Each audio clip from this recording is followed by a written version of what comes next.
இனி ₹10 ₹20 ₹50 கரம் மசாலா நம்ம கடையில் வாங்க வேண்டாம். வீட்லேயே அரைச்சி வச்சிட்டிங்க அப்படின்னா உங்களுக்கு 3 months வரும் கண்டிப்பாக.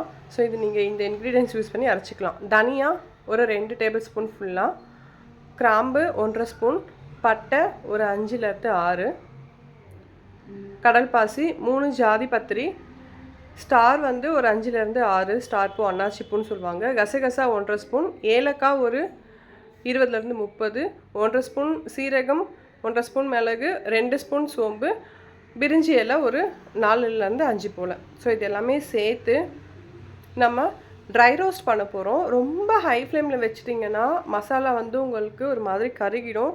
நீங்கள் சமையலுக்கு யூஸ் பண்ணும்பொழுது கசக்கிற ஸ்மெல் வரும். ஸோ அதனால் பாத்திரம் மட்டும் ஹீட் ஆகட்டும். ஹீட் ஆனதுக்கப்புறமா நம்ம கொஞ்சம் மீடியம் விட கொஞ்சம் நம்ம குறைவாகவே வந்து ஃப்ளேமை வச்சுட்டு இதை நம்ம அப்படியே ட்ரை ரோஸ்ட் பண்ணலாம். ஜஸ்ட் உள்ளே இருக்கிற அந்த பொருட்கள் வந்து ஹீட்டானால் மட்டுமே போதும். அது கலர் சேஞ்ச் ஆகணும் அந்த மாதிரி எந்த ஒரு அவசியமும் இல்லை. இதை கம்ப்ளீட்டாக கொட்டிட்டு நல்லா ஒரு பிளேட்டில் மாற்றிட்டு ஆற வச்சுட்டு மிக்சர் ஜாரில் போட்டு நீங்கள் அரைச்சி எடுத்துகிட்டு கொஞ்சம் ஆறுனதுக்கப்புறமா அந்த சூடு போனதுக்கப்புறமா ஒரு ஏர்டைட் கண்டெய்னர் பாக்ஸில் போட்டு ஸ்டோர் பண்ணி வச்சிட்டிங்க அப்படின்னா ஜஸ்ட் நீங்கள் ஒரு 1/2 ஸ்பூன் மட்டும் எடுத்தாலே போதும். அவ்வளோ ஸ்மெல் வரும். நான் கண்டிப்பாக யூஸ் பண்ணி தான் உங்ககிட்ட சொல்ல. நீங்களும் ட்ரை பண்ணுங்கள். டாடா.